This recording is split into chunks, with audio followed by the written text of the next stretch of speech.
personnel, Keith Williams. So they're kind of on the personnel side, and then we'll leave Vince up here, and after these two are done, Avery Gossett and Chris Wolf are back there. They're more on the logistics side of things, so just a good chance to talk Husker football. If you would, they don't know all of you guys, so just, again, identify yourself and your outlet. So, but I thought I'd start by just having each of them maybe run through their title and two or three of their key duties, and then go to Q&A. Okay, well, first, my name is Vincent Guinta. I'm really excited to be here with you today. As many of you know, this is my second opportunity to work here at Nebraska, and it means a lot to me to have the opportunity to be here with Coach Rule and his staff. And my role here as Senior Director of Player Personnel and Recruiting, I assist Coach Rule in putting the blueprint for how we want to build the team and how we want to go about recruiting and marketing the program. And then also, my main job is just to support our staff, and that's support our coaching staff, our head coach, anybody that works in personnel and recruiting, to give them the tools that they need to succeed. I'm Ryan Callaghan. This is my 7th year here at Nebraska. I'm the Director of Recruiting Systems and Strategy here. To put it simply, really my role is really the organization of everything in recruiting, trying to bring it all together. Also at the same time, continuing to make sure that we're innovating and being on the cutting edge of everything that we do here.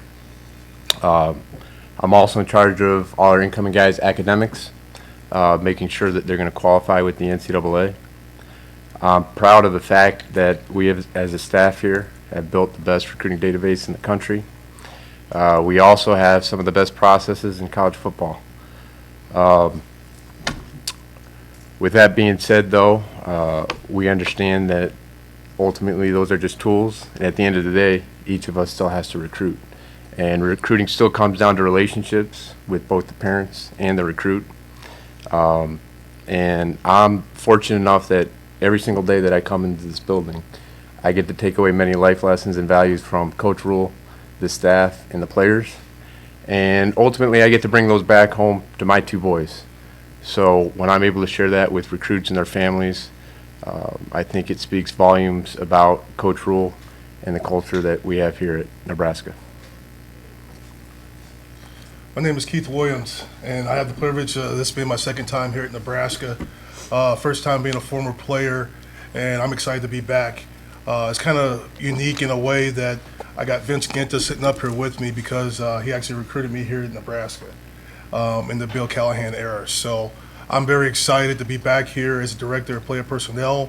I've moved up in it, kind of earned my stripes, and Coach Rule gave me the opportunity to take over. On a day-to-day, I'm kind of really focused in on the talent evaluations, building relationships with, the student athlete, and also helping those connections with communication with the coaching staff. So managing boards, our recruiting boards all the time, and basically a couple extra roles that I kind of took on was the camps and clinics. With the clinics, we had the big clinic, the X's and O's clinic, where we had about 800 coaches here this past spring, which I think was a big turnout. It was a big connection and building relationships throughout the state of Nebraska. Also, we had the Omaha camp not too long ago, which I thought was really big, getting back in the Omaha community and helping out. We had 32 players there voluntarily, and we also had about 40 staff members there voluntarily also helping. So I think we're doing a great job in pushing the direction of getting into the state, finding talent, also evaluating talent. We always want to win our backyard. And I think we're doing a heck of a job also attacking the 500-mile radius and also those targeted states that we have outside of that radius. Lots of questions. Steve Sipple, HuskerOnline. For Vince and Keith, you brought up the Callaghan. The Callaghan era was, it was known in part for really good recruiting. Do you see similarities? I know different time frames, but do you see similarities with the way things are going now under Matt Rule, with the way it happened under Bill? Are there similarities and differences? Well, I think if you look at similarities of, some of the similarities would be, being both with NFL backgrounds. Right. I think Coach Rule has shown that we always want to push and find value where maybe others don't, and we want to find value based on information that's verified and measurable, right? We're always looking at track times and verified sizes and things of that nature. So I think, I think that's similar in the eras. I think, the thing that's been great about Coach Rule is that Coach Rule never wants to rest. There's never a rest. We never pause, and I think that's a little similar too. Yeah. That's the fun and the challenge too, right? Because every day is another day to recruit, and every day is a new opportunity to recruit. So I would say those are similar. Differences, yeah, just different eras, different calendars, different set of rules that we're playing by. But at the end of the day, I think the chase and the acquisition of great players, that's the motivation. I think that's always going to be similar. I know you were a player, so it's a little different. Just kind of, one thing I would say, like kind of what Vince hit on was the NFL background. Then also, I think the verified measurements and times. I think that's big, especially with Coach Rule and our evaluation process. And kind of, I know we're going to probably get to this, but summer camps, I think that's a big process within our summer camps that I think makes us elite in order to target guys and pull guys in order to get those guys those special attentions in our camps. Question for Vince, Vince Sherman from The Athletic. Can you give some context to how much the size of the staff that you work with through your career has changed, and the size of just the recruiting and personnel staff, and what that allows you to do now that you couldn't, 5, 10, 15 years ago? Right, it's a great question. Well, if you look at the staffing size, obviously they've gotten over the last 15 or so years, they've gotten tremendously larger. If we looked at a recruiting staff meeting from 2005, there would have been 3 of us in the room, right? There would have been myself and a student worker and an administrative assistant. And it's now gotten to where there would be 20 plus of us in the room. And what that's allowed us to do is to be more specific and in-depth across the board. The information that we gather on individual prospects is much more in-depth. The communication that we have with them, the steady stream of communication is increased. I think what you see is just the ability of more people allows you to be more in the details and more aggressive in your evaluation process. So, yeah, the staff size is definitely probably, 3 to 4 times that, and it's busy. I think as you see it, it kind of mirrors a little bit of the National Football League sizes. We've got,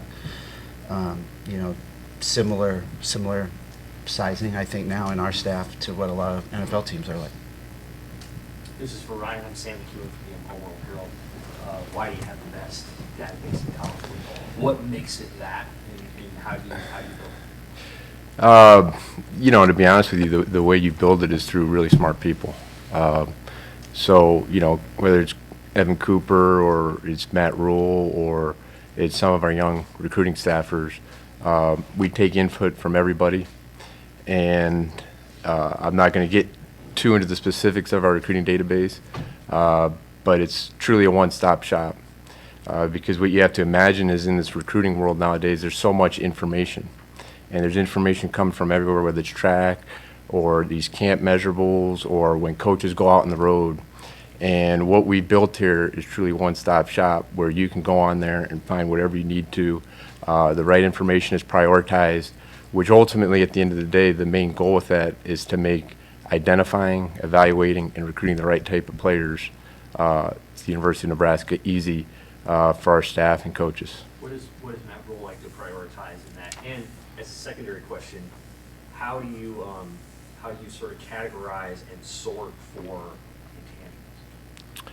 intangibles? We have a in-depth process that we work through on every single recruit as we offer them.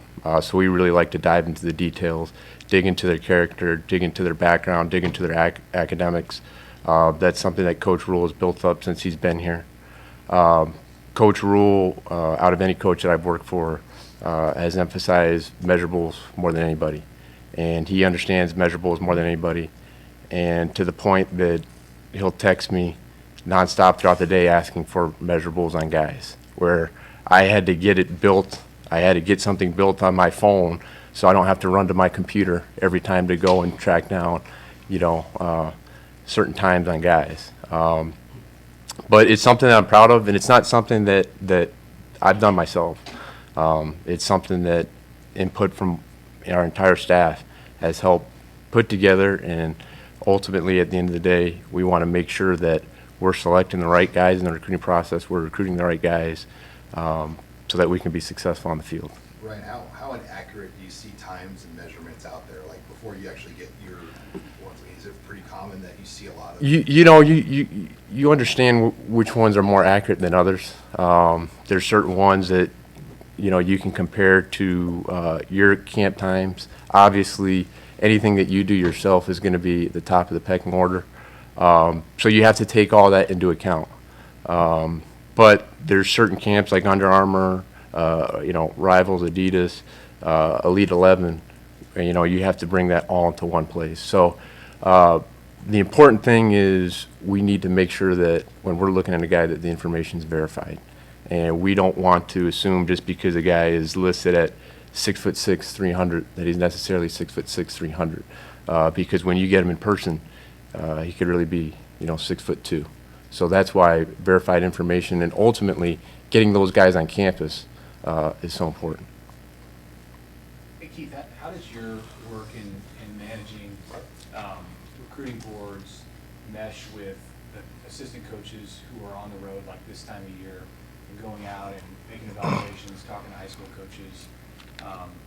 How does all that play into ultimately deciding on who gets offers and when they get offers?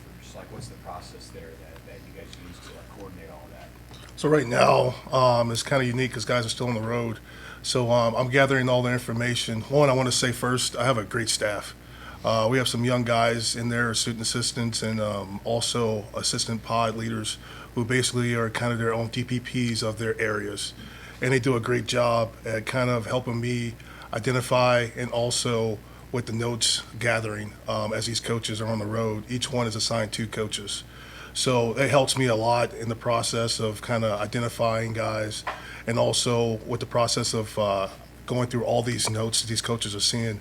Right now, I probably evaluate over 500 guys so far on the road. That's from, top tier guys all the way down to walk-ons. So I'm able to kind of identify those guys, pinpoint those guys. We have different color code processes we also have, so I can really pinpoint this guy and then put him on the board and make adjustments and talk to coaches while they're on the road. So when we kind of wrap up off the road, I can make adjustments on the board, talk to coaches and communicate and be able to kind of figure out who can we identify as these are our top guys. So we're kind of still in the process right now, but it's kind of a flow right now of kind of where we are right now. So then when it comes to offering somebody, is it Now, Coach Rule then, or so now with the process, we have the pipeline. So getting those evaluations in, kind of what Ryan talked about, making sure everything's validated and verified, and then also kind of doing a background check on these guys. That's a big part of getting those live evals, making sure he is this height, making sure that he does have great character, making sure his grades are right in order for us to go through that process and kind of push through to the offer stage so I can get to Coach Rule and be like, hey, this is a guy that I stand on the table for that we believe in and we can offer. Keith, going off that, Matt Solson from The Athletic, just want to ask, as the coaching rules kind of continue to evolve, do you think that folks on the personnel side should be allowed to go on the road here in the future? I tell you what, I have 2 unique situations where I actually got an opportunity to get on the road recruiting, and I loved it. So I'm all for any change that comes in the future. It's Brian Christopherson with Husker 24/7. It used to be such a big deal to get the official visits in season. How have you seen things change, and what are the opportunities of getting them here, like in June or even before that? Right. I think you've seen that over the last few years as the calendar has changed. I think the summertime official visit has really taken over as the bulk of the official visits. I think in June and May, the amount of time that you get to spend with the families, the individual recruits and their families, I think that is so valuable.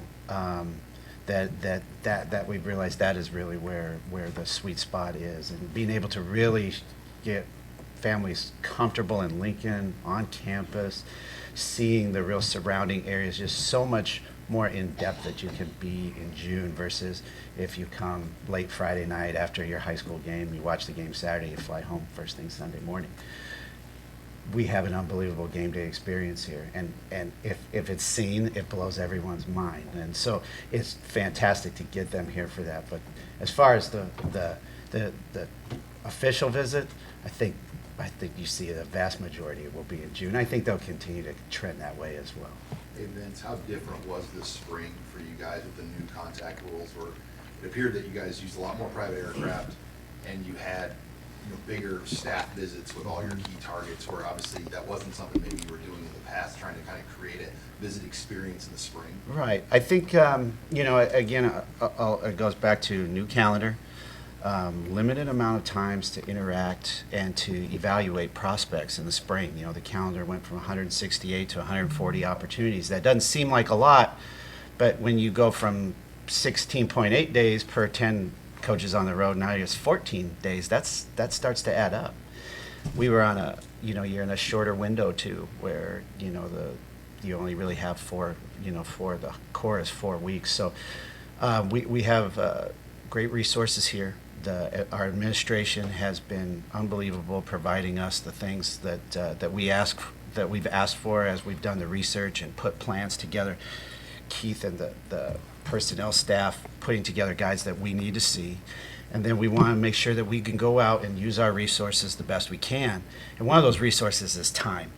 And so if we could get on an airplane and we have 4 coaches on there, and it saves each one of those coaches 4 hours in that day, we just save 16 hours.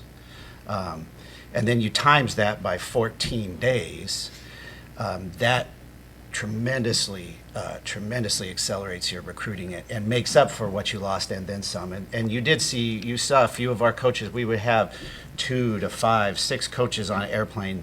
We would land in areas, go see high schools, go see targeted kids, and then come back to the plane and go on to the next place. And I think it's kind of more similar in a lot of ways to like what people were used to in December and January.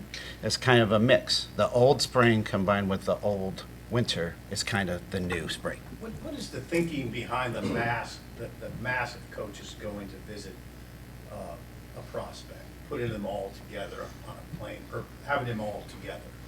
I think the one thing that you find now is that we have contact period. So we're able to sit down face to face with the head coach, whoever coaches from that school want to be there, the parents, relatives of the young men.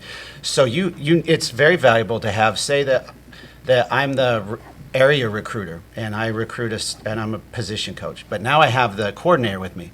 So if I'm sitting face to face with the young man's family, now I've got the play caller next to me. And they want to say, well, how are you going to use my son in this offense? Well, I'm sitting next to the guy that's calling the plays. And if I'm a running back, then I'm sitting next to the offensive line coach who's going to tell me how we're going to block, right? So you don't just have to take my word for it. Ask these guys, right? And I think that's the concept. Obviously, you guys don't get to choose how they do the recruiting periods, but it is possible that there's going to be now a summer signing period that could happen.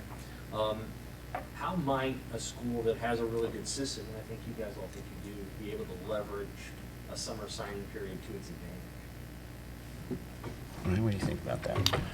Well, I think one of the big things that's tied into is our camp system. We like getting guys, our top guys to our camps in the summer. I think all things being considered equal, we'd love to have most of our class, signed and finished in the summertime.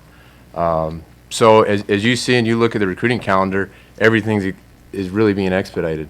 With us being able to go out on the road and have contact with the juniors, everything's gotten jump started, so it makes sense that the signing day could potentially move up. And if that's something that's going to happen, then, you know, we're obviously going to be prepared for it and ready to adapt and adjust and make sure that we can sign the best signing class possible. Do you perceive that if there is a summer signing period, that December will still exist, and if it, like, they'll be free, or they'll? I would say so, you know, because typically you always have your initial signing period, but there's guys that pop up late. You know, there's a transfer portal they're talking about incorporating transfer portal signing for those guys. So I think that could always be a part of it. I think that does make sense. Keith, you mentioned the youth camp in Omaha a few weeks ago. As someone who's been around this program at various points with various coaching staffs, what do you see, Vince, any of you guys can answer also, but what do you specifically see that Coach Rule and his staff are doing in the state of Nebraska to appeal to prospects and expand opportunities for Nebraska high school kids that hasn't necessarily always happened here? I think one thing we do when we hit the road, we hit everywhere. I know you see Ed Foley, he has the state of Nebraska. He's out on the road everywhere, from all the way west to the border, coming all the way through Omaha, all the way to Iowa, you know, border. So I think we do a great job of hitting all these schools. And another thing we do is do a great job at communicating with these high school coaches. I think that's the reason why we had a big turnout at our clinic. We're talking to these guys, we're communicating with these guys. Also, our summer camps are huge. We're getting these invites out to all people. And the best thing about Coach Rule is, in his evaluation process, you know, he really, really hones in to give an opportunity to everyone. And he gives us the opportunity in these camps to invite and basically find those diamond in the roughs. I think that's what he really kind of built on in Baylor and other places he's been, and finding those guys and developing those guys, because we're a developmental program. So. Keith, just personally, what did it mean to rejoin your alma mater a couple of years ago? And you mentioned earning your stripes. What were the keys to doing that, you know, in a quick fashion? I tell you what, man, it's great being back. It really is. It meant a lot. I got an opportunity. Vince actually brought me back here, gave me that opportunity to kind of start in an assistant role and work my way up. I love Nebraska. I really do. I remember being in high school, having all these offers, and having Vince and a couple other staffs coming in my home. And basically, you know, three things that stuck out was academics, and Dennis LeBlanc's the best in the country. Tradition, I'm a big tradition guy when it comes to sellouts, when it comes to the academic excellence, when it comes to the black shirts, the pipeline. I'm really big in that. And then also the brand of football that Nebraska stands for, that end. I take deep pride in my job, and every day I walk into this place, I know the responsibility that sits on my shoulders, being a former player, and also what it means to be a Nebraskan.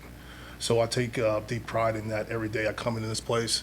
I push these guys to be excellent. I stay here late because I want to be great. I want to be part of something special that Coach Rule is building, and I want to be around here to build this place back to where it needs to be. Simple question then, like, what kind of hours do you guys work? You don't Go ahead, Vince. We work a lot of hours. Yeah, and it depends. Like, Keith works a ton of hours. Keith works a few more than Ryan or me. We go home a little earlier to see our kids, you know, awake every now and then. Yeah, it's different times of the year. You're going to be at the office more. Like June, I probably won't be at home very much, but July I'm going to be home pretty much every day. So it's a give and a take. And you know, to build on what Keith said, you know, it's fun to come to work at a place where you know that you represent something. And I know that every day that I come, I'm representing the young men that are in the program, our coaching staff, our support staff, but you know, I want to represent the people of the state of Nebraska, the work ethic of this state, and the people that have come before. So that's something that we take very seriously every day. Vince, Amy Jocelyn, I'll start. When you hear Keith talk about how his journey has come full circle, like what goes through your head? Like what does that mean to you that you helped in this? It's a lot of pride, you know, to see our young men be successful. Keith is a great example of that, and there are so many that have similar stories to Keith in the private business world that don't get the same, the same press conferences that we do, but they're also very successful. So at the end of the day, that's really the most important thing of our job, is preparing the young men for success in their lives. That's to get to the National Football League if that opportunity is there, and then for a long-term life success. And to see that at this level is a great pride. And so if I could raise my own sons to have that kind of success someday, I would consider myself a successful father. So. Hey Vince, you guys had the fewest scholarship transfers this offseason among Power 5 schools. You were at 8, the average is 20. Uh-huh. I'm curious from your perspective, working here, what do you think Matt Rule and his coaches are doing right from the retention standpoint? Honesty, and family. That's it. It's real simple. Be honest with people and up front. He has tremendous job of setting expectations, so you know what to expect as a player. You know what's expected of you, and when we're all honest and we operate in a great family environment, people are going to want to stick around. They're going to know that we have their best interests at heart. Maybe they didn't get to play a lot this year. There's going to be more playing time in the future, right? I think at the end of the day, though, honesty and family. Hey Vince, when you look at recruiting at Nebraska big picture, how unique is the challenge here, knowing the population base of this state, and the expectations though still that are with Right. the program here, knowing that you have like one of the smallest populations in the Power 4? Right. I mean, we're the geographic center of the United States, so we're in the middle of everything, but we're not super close to anything. But we are in the fact that if you look at the 500-mile radius and you look at where we're drivable to, and you look at cities like St. Louis and Kansas City, we're drivable, a little bit longer drive, but we could drive to Chicago, we could drive to Minneapolis, right? We could drive to the Dakotas, we could drive to the other direction and go west too. Or go to Iowa. So we're drivable to a lot of really good players that match what our program's about, right? There's a lot of great developmental players in this area. There's a lot of guys with big frames or a lot of speed that we're seeing that keep developing that are here. And I think as more population has come into Nebraska, I mean, the population is significantly more than it was 20 years ago. I see so many more players that are developing in the Omaha area, elite players that are developing every year. So that just continues to grow. And I think that, that matches kind of what we're looking for. And then we target the areas that we know that we can, that makes sense for us, where we can go outside of that footprint, And I think you've seen kind of a honing in on that as well, as you see areas that we're going to, which is Florida more and Texas more and a little bit more into California. This is for anybody, but maybe specifically for Keith. Nebraska recruited St. Louis and Kansas City really well. Started kind of when Bill got here and Kevin Cosgrove, and that continued to some degree through Bo's time. But it's kind of tapered off a little bit. And I know you guys are trying to make a hard effort to get back in there. What kind of relationship do you feel like you have to build in those two cities in particular to have the kind of success you want to have recruiting?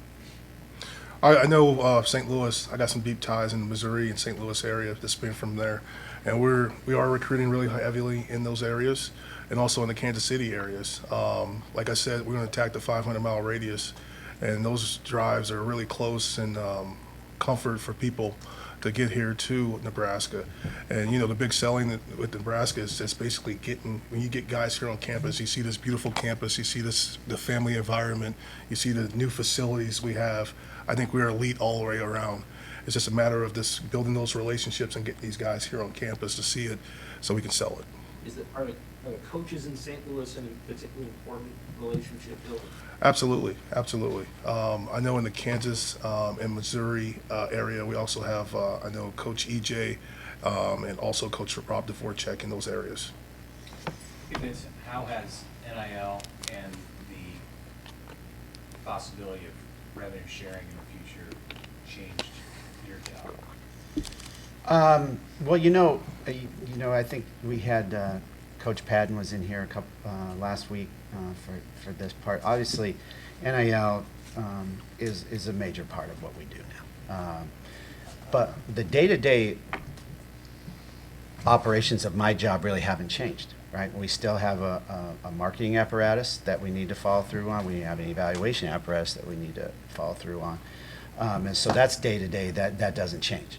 At the end is, you know, those discussions that they have with, you know, with the NIL and how that goes. That doesn't affect me on a day to day. Anything else for this group? Good. Leave Vince up there and we'll have